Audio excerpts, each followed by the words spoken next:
Bonjour à tous et bienvenue dans ce webinaire dédié au Midi des secrétaires sur l'Indoor. Je pense que vous êtes déjà beaucoup à être connectés.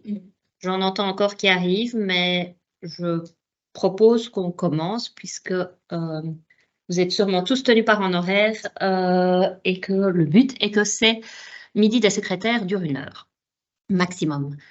Comme vous savez, le but aussi de ces midis des secrétaires, c'était avant tout de pouvoir échanger entre secrétaires. On vous propose des thèmes et puis après, on en profite pour expliquer quelques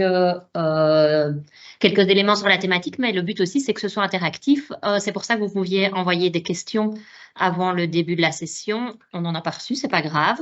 Mais cela n'empêche que vous pouvez en poser durant cette session. Nous, on a préparé de notre côté quelques slides sur des points qui nous semblaient très importants avant de débuter cette saison indoor.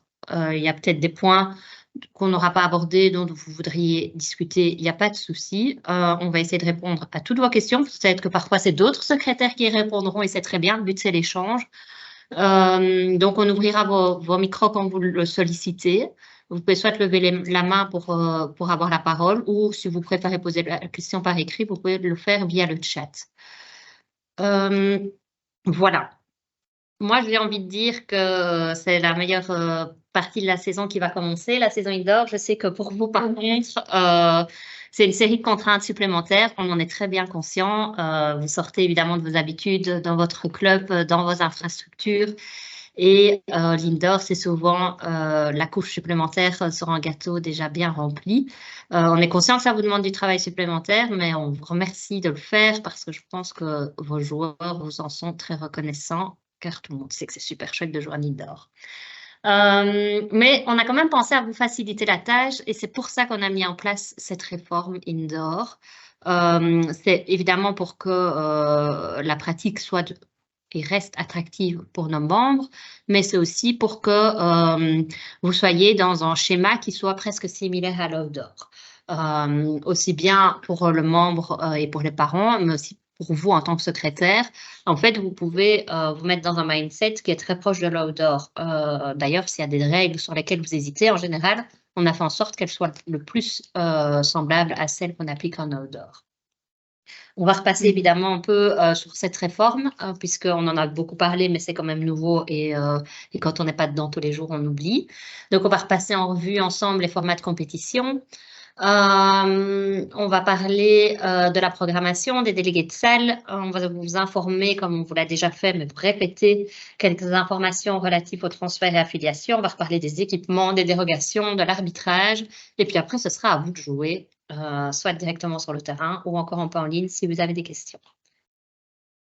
Alors, le format de compétition, vous l'avez voté à l'Assemblée générale en mars passé et il sera d'application dès la première journée de championnat, bien entendu. C'est que, mis à part l'ADH et les championnats en semaine, on ne joue plus qu'un match par week-end. Vous l'avez vu dans la programmation. Donc, pour rappel, 4 fois 15 minutes pour les adultes et les U14, U19, 4 fois 10 pour les petits. On garde les mêmes temps de pause. 1 minute de quart-temps et 3 minutes à la mi-temps. Donc, on a 5 minutes de temps en tout, de pause en tout et on joue 1 heure. On joue 10 rencontres en aller-retour. Vous l'avez vu, vous avez 5 matchs home, 5 matchs en déplacement. Alors, peut-être, vous avez l'impression que vous n'avez pas vos 5 matchs à domicile. Si c'est le cas, c'est parce que votre salle n'était pas disponible. On a essayé de prévenir dans la mesure du possible les clubs, ils ont vu les réservations, ils ont vu qu'on a essayé d'adapter quand on pouvait la planification des matchs home quand votre salle était disponible, mais il peut arriver que, par exemple, une salle n'est pas disponible pendant 3 semaines. Là, évidemment, d'affilée, on ne sait rien faire. Et donc, on a gentiment profité d'une salle libre chez un club voisin, le plus proche de chez vous quand on a pu, pour programmer ces matchs à domicile. Donc, il est possible que dans votre salle, il y ait des salles d'un club voisin qui ne concernent pas votre équipe, votre club. Donc ça, voilà, c'est les limites des disponibilités des salles, mais on n'a pas non plus dû le faire de manière très systématique. Comme vous le savez, je pense, et vous l'avez bien vu dans la programmation qui est disponible, la saison commence le 25 novembre et se finira le 25 février. Et alors, pour nos jeunes U14, U19 qui évoluent en DH, comme chaque année, il y a des finales de play-off pour les 2 premiers de chaque série qui s'affronteront à l'Anden Arena le 24 et 25 février. Évidemment, à toute règle générale, il y a une exception. Comme on l'avait annoncé, la DH Dames et Messieurs conserve son format initial. La DH Dames et Messieurs continuera à jouer 2 rencontres par week-end, leur championnat étant assez court, vu qu'on ne peut pas jouer en février avec les différentes Coupes d'Europe. Ils continueront à jouer 4 fois 10 minutes sous le format international de 4 fois 10 minutes.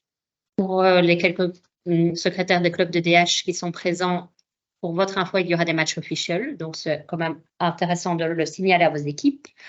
La saison, comme je le disais, est plus courte, elle commence le 25 novembre et elle finit le 28 janvier par des finales également de play-off avec le top 4 de la division d'honneur. Les finales auront lieu à Leuven, au Sportoise. Pour votre information, on en profite, le terrain sera monté à partir du 27 et ce sera le terrain de la Coupe d'Europe. Donc, quelques jours plus tard, se jouera aussi la Coupe d'Europe des messieurs au Sportoise Leuven. Ce n'est pas le but du webinaire, mais n'hésitez pas à suivre l'actualité, à venir supporter nos Indoor Red Lions ou à être bénévole si vous voulez. On en revient à notre compétition. Vous l'aurez peut-être remarqué si vous jouez en DH Honneur adulte. La première journée est le 25 du 11, mais il y a aussi l'Open League Outdoor qui est toujours programmée. Donc, on vous demande de bien anticiper d'éventuelles remises outdoor si vous avez des joueurs qui jouent en Open League Outdoor et en DH Indoor. On ne change pas les matchs de DH Indoor, c'est pas possible. Donc, le seul match que vous pouvez déplacer, c'est vos matchs Outdoor. On l'acceptera même si votre adversaire n'est pas d'accord, mais on est sûr qu'il sera d'accord. Il y a aussi une petite exception pour nos jeunes en Régional 1. Comme vous l'avez peut-être constaté, certaines catégories en Régional 1, donc elles sont sur le slide, les 14 boys et girls, U16 boys et U19 girls, ne sont pas dans des poules de 6 et ne jouent donc pas 10 matchs en aller-retour, ils sont dans des poules de 10 parce que le nombre d'équipes inscrites ne permettait pas de faire des poules de 6. On a dû être un peu créatif. Donc, ces équipes jouent 9 matchs en aller simple et on reviendra après sur les remises, mais comme ils ont perdu leur dernière journée de championnat qui est le 24-25 février, on leur permettra de jouer un éventuel match remis encore ce dernier week-end de février. Mais je reviendrai après sur les modalités des remises puisque ça, c'est tout à fait nouveau en indoor. Encore en format de jeu qui n'est pas comme les autres divisions, c'est l'Indoor for Fun. Après, c'est fini. Le reste, ça reste le schéma classique.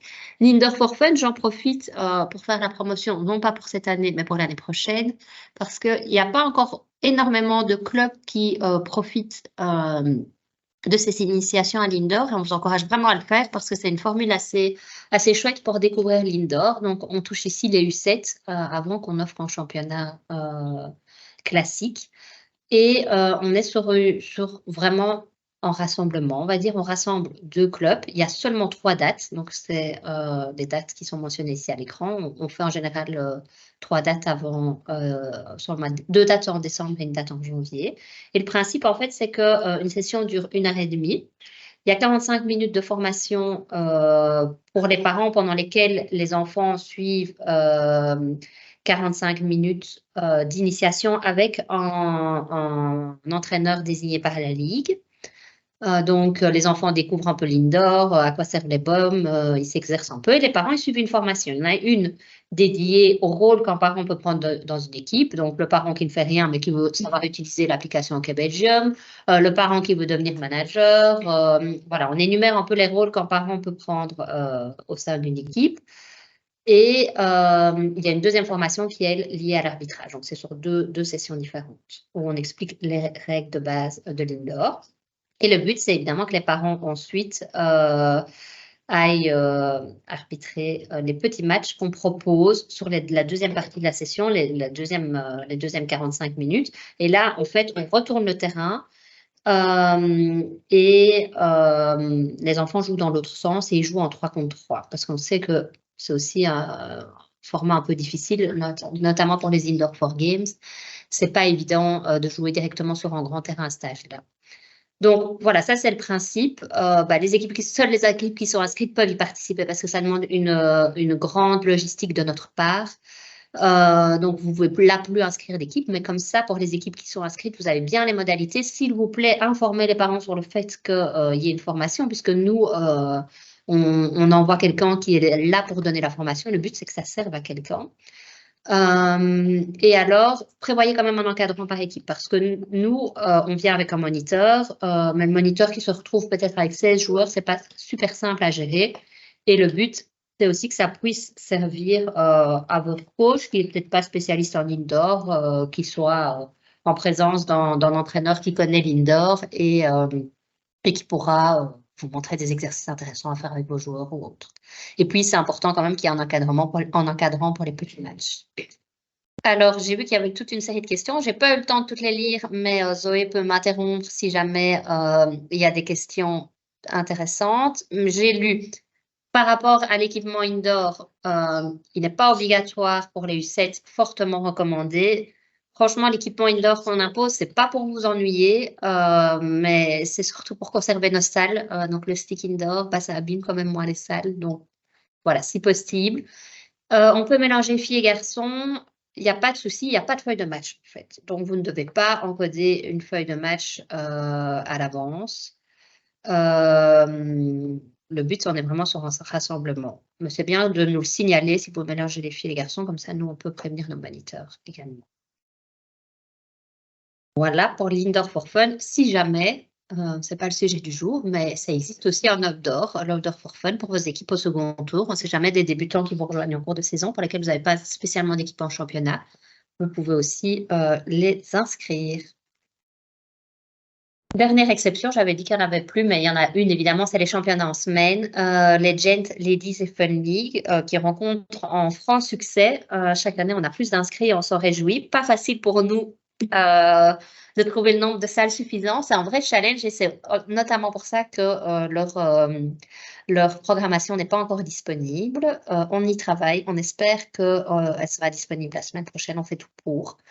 Donc, merci aux clubs qui ont une salle éphémère de nous mettre leur salle à disposition. C'est nécessaire parce que sans ça, ces championnats ne seraient pas possibles.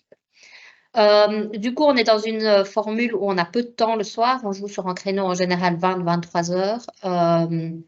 Donc, c'est 2 matchs par soirée et des matchs de 30 minutes sans mi-temps. On sait que les matchs sont serrés. Mais voilà, en général, on ne peut pas avoir les salles avant 20 heures parce que les clubs veulent s'entraîner. On ne peut évidemment pas jouer plus tard que 23 heures, ça devient tard. Donc, on a compressé au maximum, mais on fait du mieux pour que ça reste un championnat intéressant pour les équipes qui participent. Comme je vous l'avais dit, nouveauté liée à la réforme, puisque notre philosophie, c'était que le championnat indoor soit le plus proche de ce qui était de la philosophie outdoor, c'est qu'on peut maintenant remettre les matchs. Les remises, elles sont possibles pour toutes les divisions, sauf la DH, là, mes messieurs, je l'ai déjà dit, et l'indoor for fun, parce que sinon, on ne s'en sort plus avec nos moniteurs qu'on met à disposition, et avec, bien sûr, l'accord de l'adversaire. Comme vous l'avez vu, on a programmé pour les vacances de carnaval, qui ne s'appelle plus carnaval, mais détente, je crois. Et on sait que c'est pas évident. En plus, les vacances néerlandophones et francophones ne tombent absolument pas en même temps. Il n'y a pas de week-end commun.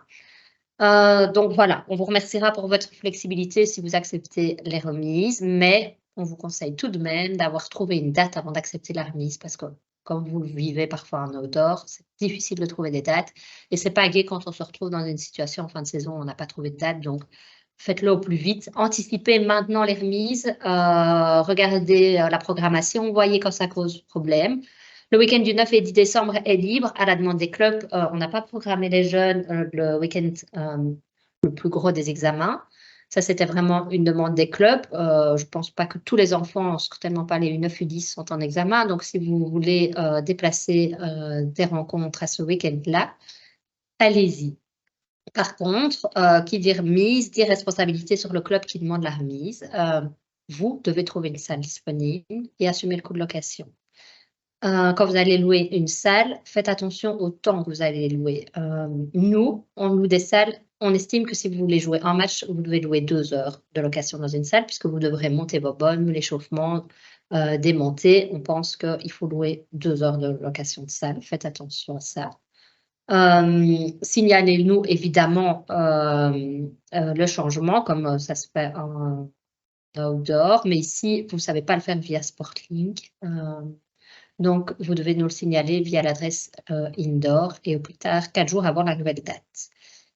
La même règle qu'en outdoor, c'est que le match remis doit être joué au plus tard la veille du dernier match de championnat. Et donc, faites bien attention que c'est le club qui est home dans Sporting qui assure les fonctions de délégué au terrain. On y reviendra après sur les fonctions de délégué au terrain. Mais imaginons que nous avons un match Lara-Wellington. On sollicite une remise et vous décidez de jouer dans la salle libre du Wellington. Ça restera Lara Wellington, même si ça joue au Wellington. Et théoriquement, ce serait au Lara d'assurer la fonction de délégué au terrain. Vous pouvez trouver un accord entre vous, pas de souci. Mais dans la théorie, c'est que le club home dans Sporting, c'est le club qui doit assumer les fonctions liées au délégué au terrain. Alors, comme vous l'avez vu, et c'était aussi une de nos ambitions en vous proposant la réforme indoor, c'était de pouvoir vous annoncer cette fois-ci une programmation sur toute l'année. Donc, vous avez tous vos matchs, ce qui vous permet de voir ceux qui posent éventuellement problème. Comment vous pouvez le consulter? Via l'app, vous pouvez, donc si vous cherchez la programmation d'une de vos équipes, évidemment, vous pouvez toujours le faire via l'app, mais vous pouvez aussi le faire via Sporting Club. Oui, j'ai sauté le slide, je reviendrai après, précédente. Toute la procédure vous est expliquée ici, vous le verrez, on vous enverra les slides, mais ça vous permet pour une équipe d'avoir la programmation exacte. Et je reviens à ma slide précédente, vous pouvez aussi le voir pour vos salles. Ça, je vous encourage quand même à le faire. Si vous voulez voir qu'est-ce qui va être programmé dans vos salles, puisque comme je vous l'ai dit, il peut arriver qu'on ait quand même programmé des matchs de vos équipes voisines. Allez voir dans Sporting Club, faites un export de tous vos matchs qui sont programmés dans votre salle. Ça vous permet d'anticiper quand est-ce qu'elle doit être ouverte, fermée, quand est-ce qu'il faut éventuellement prévoir un délégué de salle. Ça vous permettra d'anticiper tout ça. La procédure est expliquée aussi dans le slide que vous recevrez. Et donc, on y vient en délégué de salle. Ça aussi, c'est une grosse modification et chaque club peut l'appliquer comme il le souhaite. Par le passé, on exigeait d'avoir le même délégué de salle pour une journée. On sait que dans la pratique, c'était plus vraiment toujours le cas, mais la pratique montrait quand même que c'était des délégués réguliers. Ici, comme on vous l'a annoncé lors de la réforme, cela pourrait être en parent finalement, comme ça se fait en outdoor, le parent vient être délégué de salle pour le match de son enfant, et puis au match suivant, c'est en parent suivant, etc., etc. Après, ça demande quand même une logistique. Donc, notez-le bien, c'est obligatoire pour toutes les rencontres. Contrairement à l'outdoor, là, on a laissé le délégué de salle obligatoire pour toutes les rencontres parce qu'il y a toute une série d'autres contraintes qu'il n'y a pas en outdoor. Vous voyez dans les barèmes, il y a évidemment une amende qui est prévue dans le cas où vous n'avez pas de délégué de salle. Donc, il est à prévoir par le club home. Ce qu'il faut faire bien attention, c'est, bon, il y a évidemment 2 cas de figure, les clubs qui ont une salle éphémère, les clubs qui fonctionnent avec une salle classique. C'est qu'il faut quand même veiller à ce que la salle soit bien ouverte. Il faut arriver à l'avance dans ce cas-là. Pour le premier match, il faut quand même veiller à ce que le parent qui prendrait le rôle de délégué de salle pour le premier match soit bien à l'avance, sache comment on ouvre la salle si c'est lui qui doit le faire et qui sait où le matériel est rangé et qu'il l'installe avec les équipes présentes. Donc, ça, c'est pas évident, c'est qu'il faut quand même veiller à l'installation. Idem pour le dernier match, le dernier parent qui ferait délégué de salle, il faut bien l'avertir sur le fait qu'il est le dernier. Il doit ranger la salle, il doit veiller à la propreté. Parce que ça, c'est quand même des remarques qu'on a souvent des problèmes de déchets qui sont restés dans les salles. Ça, vraiment, si on ne veut pas perdre des salles, il faut y faire particulièrement attention. Donc, le dernier délégué au terrain, il doit faire attention. Est-ce que les vestiaires sont bien propres? Est-ce qu'il n'y a pas de déchets dans la salle, etc. Est-ce que le matériel est bien rangé? Mais surtout, ils doivent faire attention à l'horaire. Et c'est là que ça peut être compliqué si vous jonglez avec des parents différents de match en match. Je ne dis pas qu'il ne faut pas le faire, parce que je pense que c'est faisable, mais il faut être bien alerte avec vos délégués de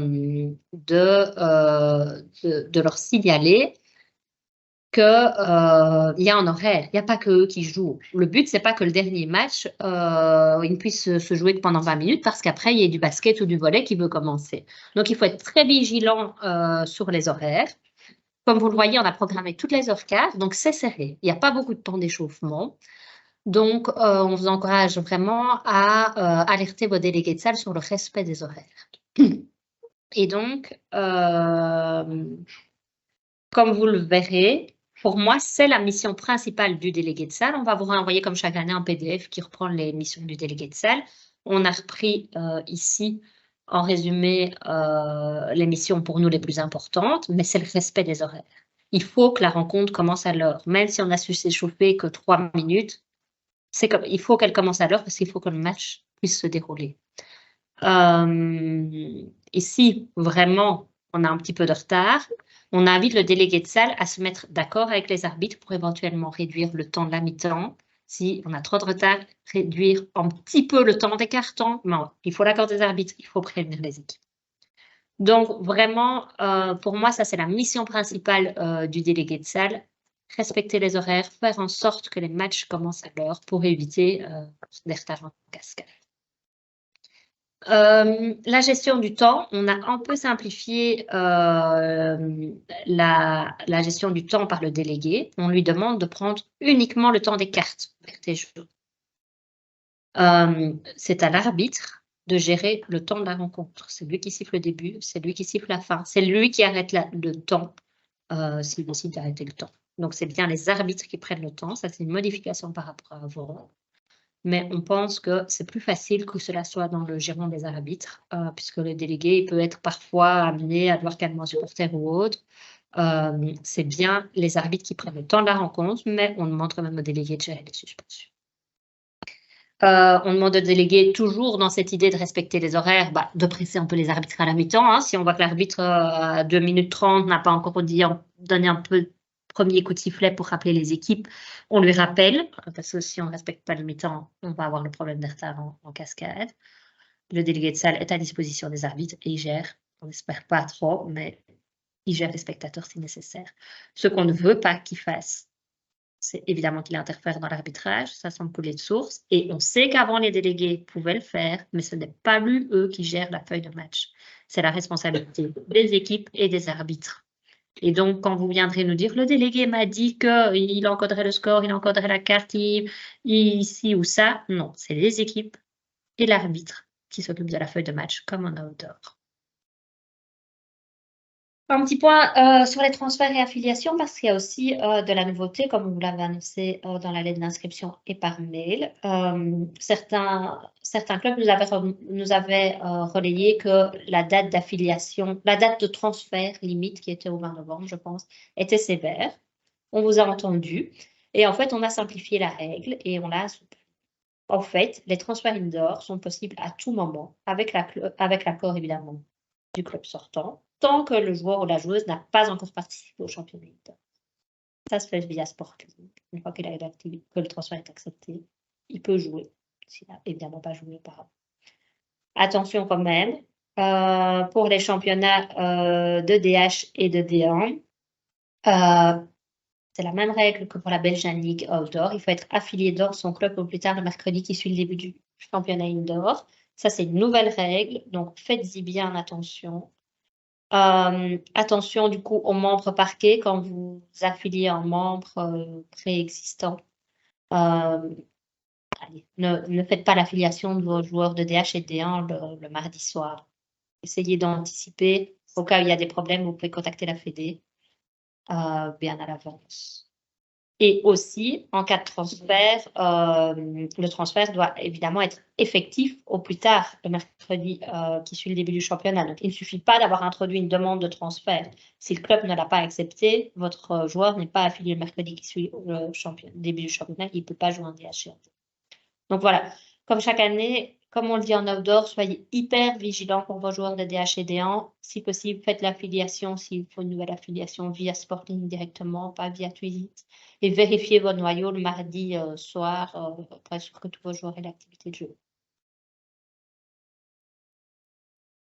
Un petit rappel sur les équipements. comme en outdoor, les masques de PC sont obligatoires désormais en jeune. Tous les défenseurs doivent bien porter un masque sur PC, les 5 s'ils participent à la phase de défense, dès les U10 évidemment. Et si un joueur n'a pas de masque, le défenseur ne peut pas participer à la phase et doit rejoindre le cercle adverse. On n'a pas rendu obligatoire pour les adultes, mais franchement, on vous le recommande, c'est pour votre sécurité. Il y a toute une série d'équipements qui sont obligatoires en indoor. Vous les connaissez, c'est rien de neuf, moi on les rappelle. Évidemment, des chaussures indoor, s'il vous plaît. Si vous voulez qu'on garde notre salle pour jouer en indoor, c'est vraiment le plus important. Le gant complet, le stick indoor, ça va de pair avec les chaussures indoor. On doit adapter notre pratique à la salle. Le protège-dents, les jambières comme en outdoor. Et évidemment, pour les gardiens de but, les sabots et les guêtres doivent être attachés sans pièces métalliques apparentes. Et ça, c'est quelque chose, par exemple, l'équipement de gardien que le délégué au terrain peut vérifier avant le début de la rencontre. C'est une bonne chose.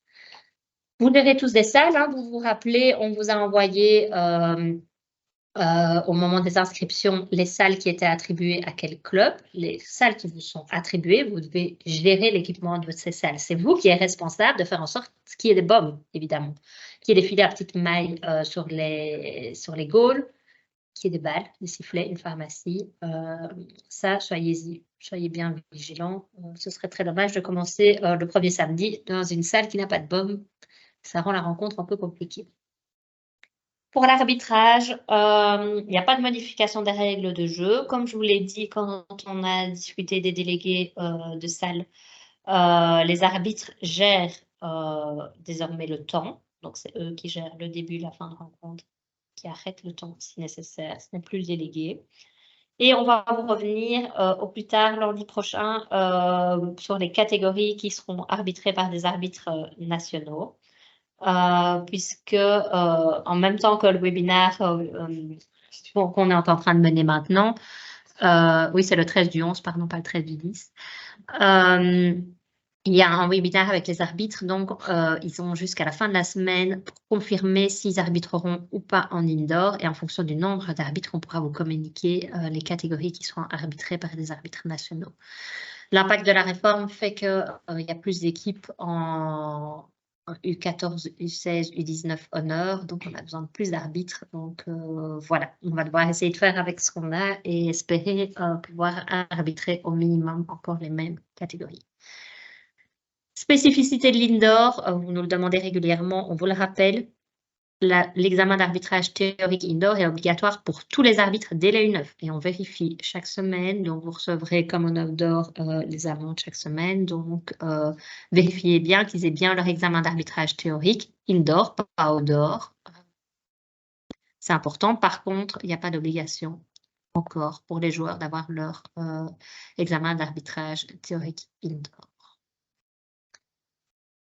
Dernier point, je pense, c'est les dérogations, puisque c'est des questions qui nous reviennent aussi régulièrement. Les dérogations outdoor ne sont pas automatiquement valables en indoor. Alors, pour les dérogations montantes, il suffit de nous envoyer un petit mail pour nous dire que la joueuse ou le joueur en question voudrait aussi jouer, par exemple, en senior, et on appliquera la dérogation pour l'indoor. Il n'y a pas besoin de nous reproduire à nouveau les documents. Pour les dérogations descendantes, par contre, là, elles doivent être demandées au cas par cas, puisque elles ne sont acceptées qu'en fonction des équipes inscrites et de vos possibilités. Donc, on doit réanalyser à chaque fois les équipes que vous avez inscrites et vous n'inscrivez pas nécessairement les mêmes équipes en indoor qu'en outdoor.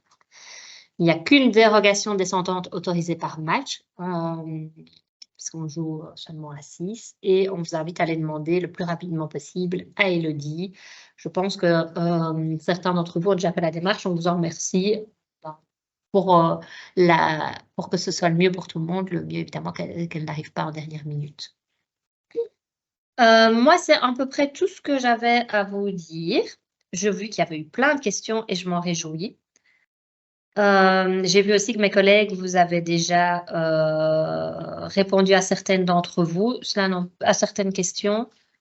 Ça n'empêche que si vous voulez plus de réponses, si vous voulez prendre la parole, si vous n'avez pas bien compris la réponse, vous pouvez lever la main comme Florence vient de le faire. Florence, on va t'ouvrir ton micro. et tu peux prendre la parole.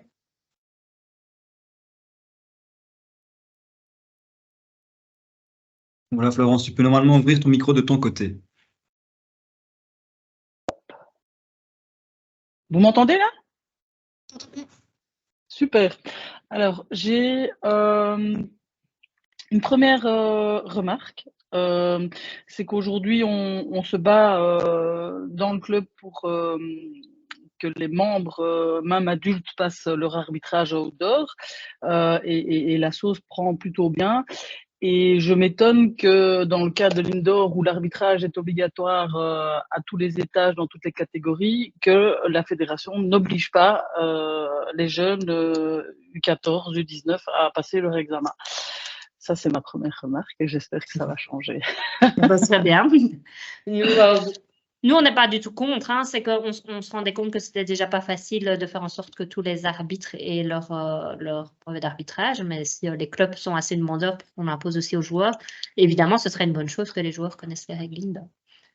Eh bien, en fait, la raison pour laquelle je trouve que ce serait intéressant d'obliger à avoir l'examen, c'est que de un, je pense que c'est bénéfique pour le jeu, mais deuxièmement, clairement, Au moins, ils l'ont. Au moins, ils l'ont. Et quand tu prends un arbitre extérieur sur le pouce qui traîne dans la salle, dans le coin, au moment où le match commence, bah, tu es sûr qu'il a son examen parce que parfois, on prend un arbitre et on ne sait pas qu'il n'a pas son arbitrage. Oui. Voilà. Maintenant, par contre, par rapport à avant, Benoît qui est à côté peut me corriger si je me trompe, mais on sait voir dans sa fiche si on a l'examen d'arbitrage indoor et outdoor, ce qu'on ne savait pas avant. Sur l'application, tu sais aller voir dans ton profil les brevets que tu as. Donc ça, n'hésitez pas à demander à la personne de vérifier avant de commencer à arbitrer. Bah ça c'est une bonne nouvelle, je prends note, super. Deuxième chose, par rapport au bloquerie, je viens de regarder dans l'application OK Belgium, par exemple, je ne vois pas la programmation plus loin que le premier week-end. Et donc, ma question, c'est est-ce que vous avez prévu des matchs DH, par exemple, au bloquerie? Et alors, dans ce cas-là, est-ce que c'est moi, Louvain-la-Neuve Hockey Club, qui doit pouvoir le délégué de salle ou est-ce que c'est réellement le club visité qui doit prévoir le délégué de salle? Très bonne question. Je suis peut-être passée un peu vite dans les slides, mais la programmation dans l'app, vous savez l'avoir que 3 semaines à l'avance.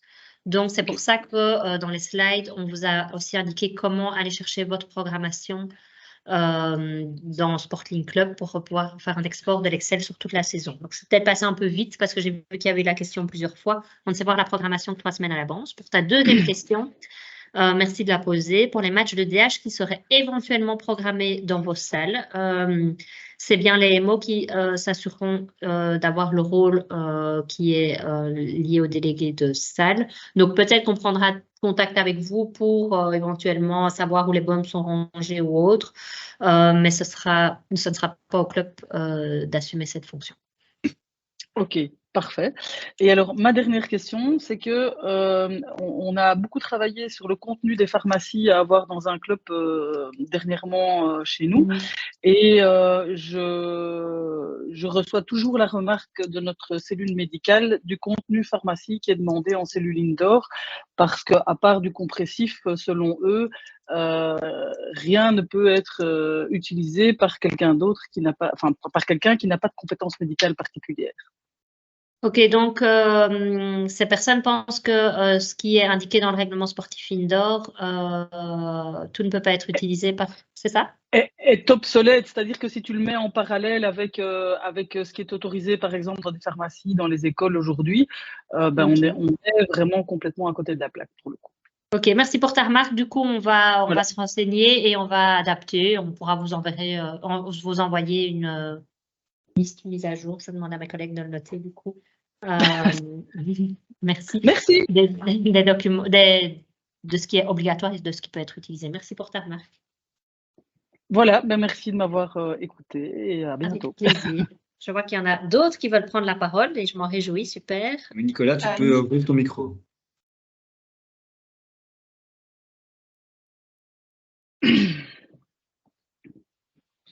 Bonjour Nicolas.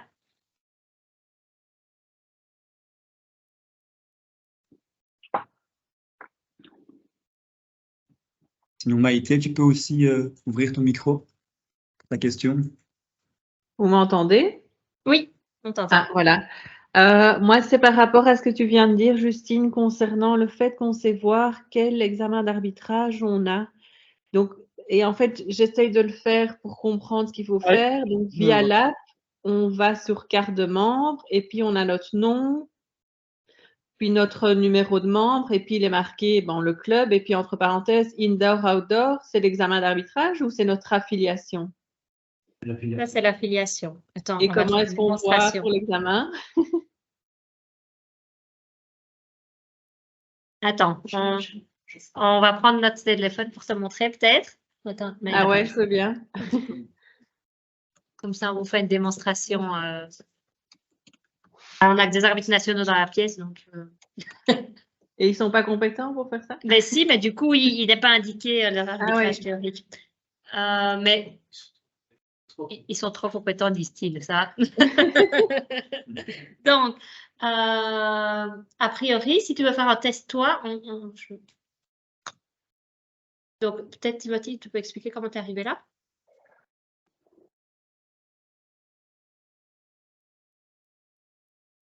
C'est sur la carte de membre, c'est la même chose qu'elle a expliqué. Non.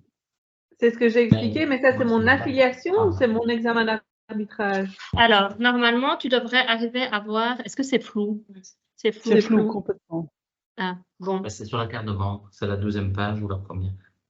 Moi, Et donc, il est marqué ton nom, puis woman Ici, il est ou man. marqué main, le numéro d'affiliation, et puis en dessous, club umpire, match official, enfin tout ce que. Non. Toutes les. Non.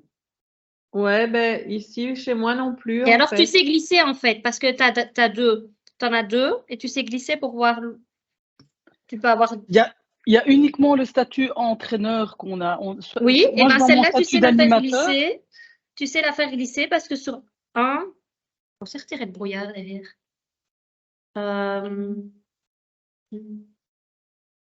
En tout cas, ici, ce que j'ai devant moi, c'est initiateur. Ici, je glisse, je fais glisser la feuille. J'ai après les titres d'arbitrage. Ah ouais, ici. Si vous ne les voyez pas, on peut vous réenvoyer par mail la procédure. On va envoyer des screenshots de comment faire. C'est peut-être le plus simple. Ah Moi, oui, ce qui est super. bizarre, c'est que j'ai le statut de mon fils, mais j'ai mon statut à moi, puis j'ai le statut de mon fils, mais ni pour lui ni pour moi, je ne retrouve notre statut de Club Umpire, par exemple, tu vois. Donc, je pense qu'il y a quand même. Ok, on va faire un test, par exemple, sur ton nom et on verra si ça s'affiche. Et on enverra les screenshots de comment faire. Mais toi, ça y est. Ok, on prend cette question et on vous revient alors. Merci. Merci Maïté de nous l'avoir fait remarquer. Nicolas, tu peux prendre la parole. Oui, voilà, bonjour, vous m'entendez? Oui. Oui, voilà, désolé, excusez-moi, j'avais un petit souci. Donc, je suis en extérieur, donc excusez-moi s'il y a un peu de bruit. Moi, j'avais juste une question, une confirmation à demander. Donc, les délégués salles ne sont plus payés par la fédération, c'est exact? Oui, donc ça, j'ai vu dans le chat que la question avait été posée. Donc, comme on vous l'a annoncé dans la lettre d'inscription, en fait, comme plusieurs clubs nous l'ont fait remarquer, ils nous ont dit, le délégué de salle, on est obligé de le prévoir pour chacun de nos matchs. Et donc, vous allez nous annoncer en prix d'inscription, duquel vous allez déduire pour tout le monde le même 9,75 € fois 5 matchs à domicile, le même montant. Donc, en fait, on a déduit ce montant directement de votre inscription d'équipe. On a diminué les inscriptions d'équipe de ce montant. Et en fait, vous faites ce que vous voulez. Est-ce que vous rémunérez le délégué de salle ou pas? Ça, c'est une politique de club. À vous de voir ce que vous en faites. Ok, enfin, je veux dire, le but du webinaire ici n'est pas spécialement de discuter de ça, mais je trouve que c'est pas vraiment une bonne idée, quoi, parce que avec mon expérience, alors les matchs outdoor, les matchs DH auxquels j'assiste également jeune, ok, il n'y a pas de souci, il y a toujours du monde, mais il faut quand même bien se rendre compte que une fois qu'on est, ma fille est en U12, elle est FH3, je sais déjà que je vais me retrouver dans des salles où j'arrive, où je dois monter les bombes. Alors voilà, on est un groupe, les parents sont là pour aider, que ce soit d'un club à l'autre, et ça se fait très bien dans ces catégories-là. Mais là, non, mais là, c'est une politique de club. Voilà. C'est une organisation de club. Le club peut décider d'avoir une personne permanente dans sa salle et continuer à fonctionner comme on l'obligeait avant. Nous, à la demande des clubs, Ok. on a laissé la liberté de choisir comment ils voulaient fonctionner. Ok. Après, si le y avait un club membre, veut continuer avec une personne fixe, il y avait un membre qui faisait la remarque à juste titre. Moi, je n'ai pas vu de réduction, j'ai vu une indexation. Je ne sais plus qui a fait. non. Ok. Si vous voulez, Ok. on peut vous réenvoyer les cotisations de l'année passée. La saison passée, elles ont été indexées. Cette année-ci, elles ont été diminuées de 9,75 € x 58. Ok. Bon, c'est un peu. Enfin voilà, moi je voulais juste partager. De toute façon, c'est pas maintenant qu'on doit vraiment passer du temps à discuter de ça. Partager mon avis, puisque je suis fort concerné par la salle éphémère de l'All Club. Je fais partie des 3-4 personnes qui la gèrent au quotidien. Je trouvais justement que ça permettait d'avoir des petits jeunes motivés à venir. Mais il n'y a aucun souci, vous pouvez toujours le faire. Le club peut décider. Le coût d'une salle éphémère ne fait qu'augmenter. Vous savez très bien quel va être le réflexe des clubs. Ça va être de dire, ben non, on ne les paye plus et donc on va diminuer finalement le niveau global. Mais c'était une simple réflexion que je voulais partager avec vous. Et, oui, en tout cas, nous, on n'en tire pas de revenus supplémentaires. Non, ça je l'ai bien compris. Je voulais juste faire part que voilà, ne pas c'était plus facile même à des prix plus bas que ce soit vous qui les rémunériez parce que ça faisait passer une image d'encadrement. Mais on ne les rémunérait plus directement, hein, c'était déjà début de votre oui, facture. Tout à donc fait, finalement, on vous prenait de l'argent qu'on vous rendait après. Les petits clubs ou les clubs qui sont en difficulté vont faire l'économie et donc on va perdre cette notion d'avoir quelqu'un dans la salle. Enfin bon, voilà, moi c'est mon expérience et mon vécu qui fait dire ça, surtout à partir de la LFH2, LFH3 ou que sais-je, mais bon, voilà, c'est pas. Je crois en que effet, on espère que les clubs pourront plus en trouver en avantage que de laisser les choses aller. Et ça, c'est vrai, comme je l'ai dit dans les slides, c'est notre crainte, c'est que ce soit une personne différente à chaque match, qu'on ne fasse pas attention à l'horaire et que chacun pense à son propre match. Ou qui est personne. J'ai fait plein de matchs l'année passée où il n'y avait personne, mais le but, c'est pas d'aller même avec l'ancien système. Mais c'est pas d'aller dénoncer un autre club pour dire ouais, il n'y avait personne, c'est pas bien fait. Le but, c'est que les gamins jouent, on arrive, on monte les bombes en vitesse et les gamins ou les enfants jouent. C'est ça l'objectif, c'est pas d'aller tirer sur quelques clubs que ce soit. Et on sait bien que dans les gros clubs, c'est beaucoup plus facile que moi, je parle justement de clubs qui doivent louer des salles, qui doivent, dans des clubs plus nouveaux, quoi, on va dire. Voilà. Mais c'était juste un partage et j'espère qu'on pourra en rediscuter au terme de la saison et peut-être faire un peu le bilan de ça. Moi, je trouvais que c'était une bonne idée de rémunérer. Alors, c'était via les clubs, mais en tout cas, comme c'était affiché que c'était la fédération qui la faisait, le club avait un devoir finalement de rémunérer son délégué. À moins que le délégué accepte de laisser, je vais dire, l'argent, devienne un pur bénévole et accepte de laisser l'argent au club. Mais voilà, j'ai été surpris en fait en apprenant ça maintenant et je voulais juste vous le partager. Mais voilà, merci beaucoup en tout cas. Très bien, merci pour votre partage. Et oui. En tout cas, n'hésitez pas à nous faire part d'un feedback au cours de la saison. Ok, merci. Oui. À ce sujet. Merci. Florence, tu avais encore une main levée? Je voulais juste rassurer Nicolas, parce que nous à Louvain-la-Neuve, on a déjà commencé ce système l'année dernière, c'est-à-dire qu'on regardait la programmation et on demandait à des équipes qui jouaient au moment, aller sur des tranches, on visionnait plus ou moins des tranches de 4 heures et on demandait à un parent d'assurer le rôle de délégué de salle bénévolement, de manière non défrayée. Et clairement, on n'a pas caché que même si c'était budgété du côté de la Fédé, que ça nous permettait juste de répercuter cette économie de délégués de salle sur la cotisation des membres et franchement, c'est passé crème. Par contre, là où je pense que c'est important, et Nicolas en a parlé aussi, c'est de garder quand même des délégués de salle qui ont une certaine expérience soit de délégués de salle, soit d'arbitrage, pour des matchs de haut niveau, parce que leur collaboration pour les arbitres est importante. Voilà. Merci Florence pour ton témoignage. En fait, c'est aussi le but. Hein. Nous, on a des réponses sur certains points, mais n'hésitez pas à partager vos expériences que vous avez dans vos clubs en fonction des remarques des autres. Régis, tu peux prendre la parole. Oui, je suppose qu'on m'entend. Très bien. Ouais, pas bien. Je dois me rapprocher? Non, très bien, très bien. Ok, d'accord. Sorry.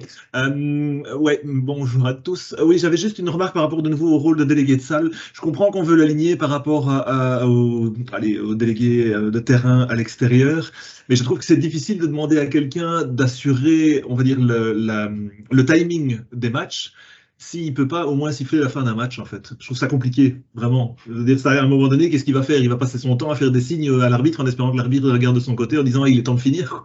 C'est un peu délicat, je trouve. Oui, après, j'ai l'impression, peut-être à tort, que si on commence à l'heure, normalement, on finit plus ou moins l'heure. Mais en effet, s'il y a des arbitres qui commencent à faire jouer 13 minutes au lieu de 10, c'est un réel problème. Peut-être qu'on n'avait pas envisagé. Mais on avait aussi des problèmes dans l'autre sens de délégués qui sifflaient des fins de rencontre alors que l'arbitre disait que le temps n'était pas échu. C'est pas simple, oui. On peut peut-être encore réfléchir à cette question de fin de rencontre. Mais c'est un peu comme en outdoor aussi. En outdoor aussi, on a ce problème de retard. Enfin, si c'est un peu moins serré quand même, mais si les arbitres commencent à faire des matchs plus longs, on va aussi avoir des problèmes. Et je ne sais pas si dans la pratique, c'est pas évident. C'est peut-être à voir dans un sens que ce soit vers l'outdoor ou vers l'indoor, peu importe, mais je pense quand même. Moi, j'ai souvent le problème sur mes terrains en outdoor aussi. Le match de 4h de l'après-midi, il commence à 4h30, quoi. Oui, et alors on a aussi parfois des remarques de membres directement en outdoor où le match a commencé en retard, pas de leur faute, et on arrête leur match 15 minutes avant parce qu'il y a un match ce qui est frustrant. Ce qui n'est pas juste non plus pour eux, c'est pas évident. Oui, en effet. Bref, on n'aura La pas gestion du temps sera pour moi en effet un réel défi, ça c'est clair. Ok, merci. Ouais, et la communication du coup entre le trio, les deux arbitres et le délégué de salle évidemment est importante. Après, comme tu dis, à part se manifester par des gestes, il ne sait pas faire grand-chose. Mais en mi-temps et au carton, peut-être bien insister sur le respect du temps. Oui, et encore une chose, sorry, mais j'ai pas bien vu entre les cartons, combien? 1 minute? J'ai pas fait attention. 1 minute, oui, comme avant. Ça n'a pas changé le temps des pauses. Ok, merci. Super, c'est chouette d'entendre toutes vos questions et remarques. Je t'en propose qu'on continue. Stéphanie, tu peux prendre la parole. Oui, donc j'ai posé la question, mais j'ai pas vu de réponse. Donc, il n'y a pas de qualification en salle? Il faut pas remplir les noyaux, ni rien? Non. Et il y a des règles quand même sur qui peut jouer où? Si j'ai joué 5 matchs avec mon équipe qui est en DH, est-ce que je peux aller jouer avec mon équipe 2 qui est en National 3? Ou il y a vraiment rien? En adulte, il n'y a aucune règle de qualification. Et en jeune? Il y a peu de clubs qui ont plusieurs équipes, donc en adulte, on n'en a pas pour l'instant instauré. En jeune, la seule règle, c'est le nombre de matchs maximum par week-end, qui est le même qu'en outdoor, 3. Et l'âge, évidemment, mais c'est bon. Oui, mais donc même chose. Imaginons toute une équipe U16 Boys 1 ou toute une équipe U16 Boys 2 pour aller jouer plus tard en U16 Boys 1, le cas échéant. Enfin, c'est pas le but du tout. Non, mais il n'y a pas cette règle comme en outdoor de deux qui ont joué plus tôt dans la journée. Non, il n'y a pas. Ok, c'est bon à savoir. Donc on peut éventuellement laisser des noyaux vides dans Sportlink, qu'on n'aura pas de problème ou d'amende. Non. Ok, non. Ça va, merci. Benoît, peut-être? Je crois que ton micro est ouvert. Tu dois aussi autoriser à l'ouvrir. Donc, tu peux l'ouvrir de ton côté. Oui, c'est OK. Oui, moi, je reviens sur des questions de délégués. On n'a pas trop parlé où j'ai loupé l'info. Pour les soirées Gents Ladies Fun League, vu qu'on fait plusieurs matchs de 30 minutes, comment c'est bien, vous êtes super attentifs.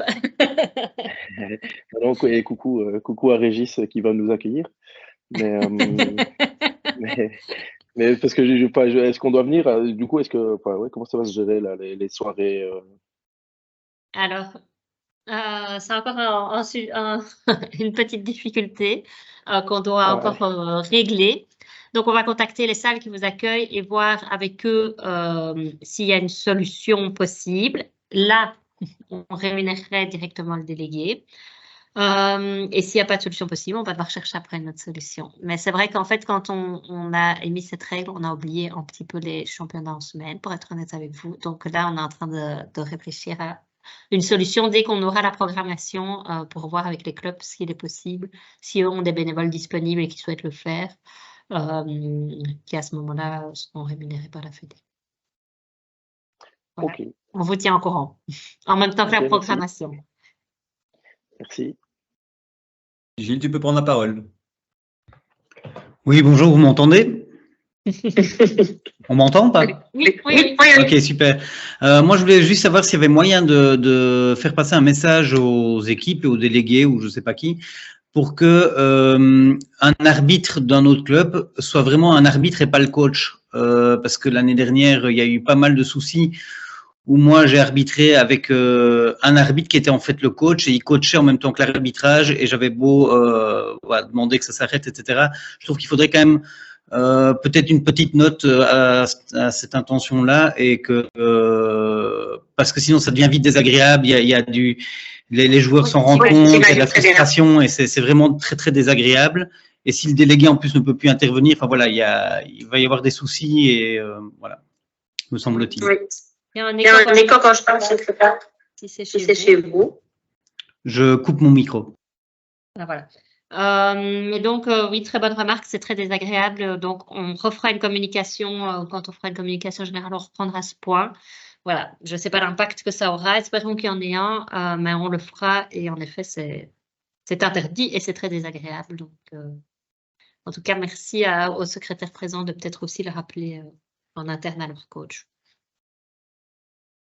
Nicolas? Oui, voilà, il y a eu un sujet concernant les matchs des Gents et les 10, donc je voulais en profiter juste pour vous passer le message. Je pense qu'à LOL Club, après 21h, on a encore des disponibilités. Si jamais vous coincez, mais ça, il faut peut-être que vous preniez contact avec Élise. Parce Super. que c'est tout ce que je voulais vous dire. Et je ne dis pas ça parce que j'ai appris que les délégués étaient rémunérés. Mais bon, je le dirai à Élise de vous envoyer un mail, mais Oui. j'en profite comme on va le voir la sujet salle a à été partir mis. de 20h. Mais Je pense. Si vous l'avez, peut-être qu'on pourrait s'intéresser. 20h, je ne pense pas. Mais Voilà. voilà, si vous aviez un match ou l'autre que vous coinciez à Casey, Oui, ben, très bien. voilà, c'est un peu con que notre salle reste vide. Ah oui, je pense bien que sûr, c'est c'est dans plutôt à l'intérêt partir de tout le de. monde. Je crois que c'est à partir de 21h. Mais voilà, je vous Ok. fais passer le Ça va, message on n'hésitera pas à prendre ok. contact avec le secrétariat. Avec Merci. Élise. Voilà, merci. Oui. Est-ce qu'on a encore d'autres questions? Oui. Marc, on va t'ouvrir ton micro et tu pourras t'autoriser, tu pourras l'ouvrir de ton côté. Marc, tu peux activer ton micro, normalement tu peux prendre la parole.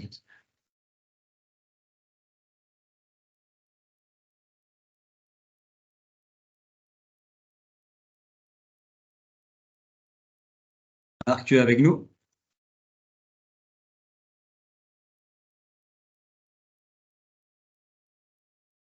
Marc, tu dois donner l'accès à Teams, à ta caméra et à ton micro. C'est le problème que j'ai eu. Désolé, c'est Nicolas. Non, merci Nicolas. Très bien. Et Marc, si jamais ça ne marche pas, tu peux toujours poser ta question par écrit. Mais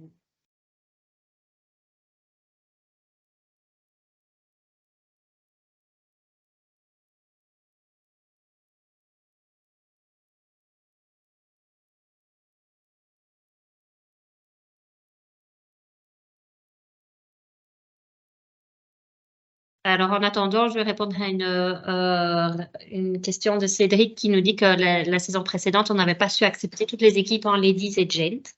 Alors, en Fun League, je peux déjà vous dire d'ores et déjà qu'elles sont toutes acceptées parce qu'on a suffisamment de salles et on cherche encore l'une ou l'autre salle pour les Ladies et Gent. On a vraiment l'espoir d'y arriver, de toutes les accepter.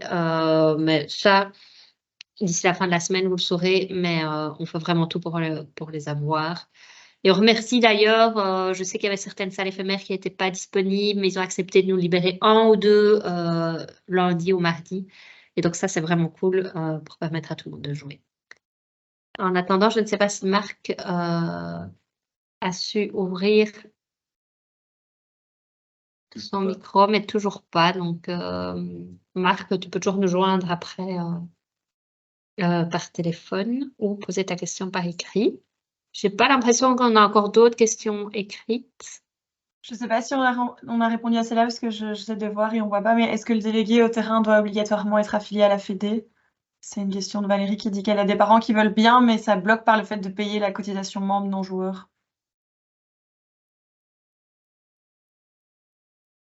C'est une bonne question, Valérie. Après, il doit être indiqué sur la feuille de match, normalement. Ah oui. Donc, pour être indiqué sur la feuille de match, oui, il doit être affilié.